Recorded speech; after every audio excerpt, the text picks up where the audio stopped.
ഒരവിഹിത ബന്ധത്തിൻ്റെ ആയുസ് എത്ര നാളുണ്ടാകും?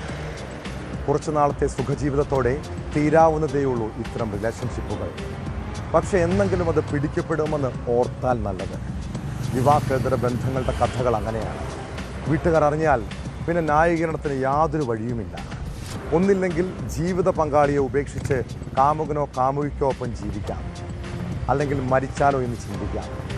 തിരുവനന്തപുരം വിതുരയിലെ കമിതാക്കളായ യുവാവിനും യുവതിക്കും സംഭവിച്ച ഇതാണ്. ഇരുവരും തമ്മിലുള്ള ബന്ധം വീട്ടിൽ അറിഞ്ഞതിനെ തുടർന്നുണ്ടായ പ്രശ്നങ്ങളാണ് കൂട്ടമരണത്തിന് കാരണം. മാരായമുട്ട സ്വദേശി സുബിൻ, ആര്യങ്കോട് സ്വദേശിനി മഞ്ജു എന്നിവരെ ലോഡ്ജിൽ ജീവനൊടുക്കിയ നിലയിൽ കണ്ടെത്തുകയായിരുന്നു.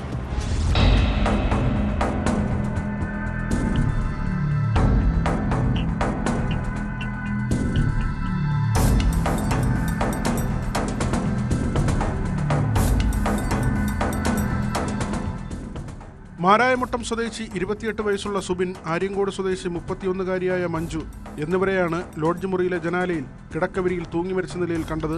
ഉച്ചയ്ക്ക് 12:30-ഓടെ വിതുര പോലീസ് എത്തി കതക് ചവിട്ടി തുറന്നാണ് മുറിക്കുള്ളിൽ പ്രവേശിച്ചത്. ചൊവ്വാഴ്ച രാവിലെ 11-നാണ് ഇരുവരും ലോഡ്ജിൽ മുറിയെടുത്തത്. അതിനുശേഷം ഇവരെ പുറത്തു കണ്ടിരുന്നില്ല. രാവിലെ ലോഡ്ജ് ജീവനക്കാർ തട്ടി വിളിച്ചിട്ടും കതക് തുറന്നില്ല. തുടർന്നാണ് പോലീസിനെ വിവരമറിയിച്ചത്. വിഷം കഴിച്ച ശേഷം തൂങ്ങി മരിച്ചതാണെന്ന് പോലീസ് സംശയിക്കുന്നു. ജ്യൂസും വിഷവും മുറിയിൽ നിന്ന് കണ്ടെടുത്തു.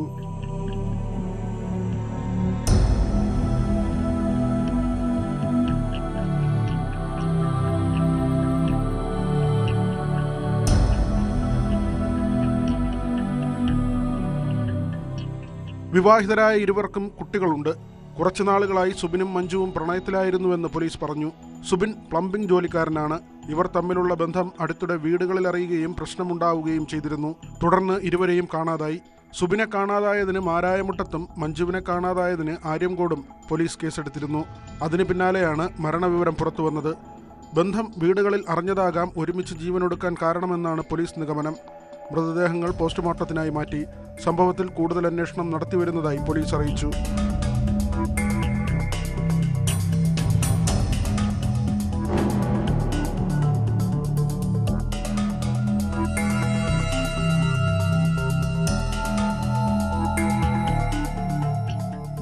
ന്യൂസ് 18 വിതുര. കൂടുതൽ വാർത്തകൾക്ക് news 18 Keralam YouTube channel subscribe ചെയ്യുക.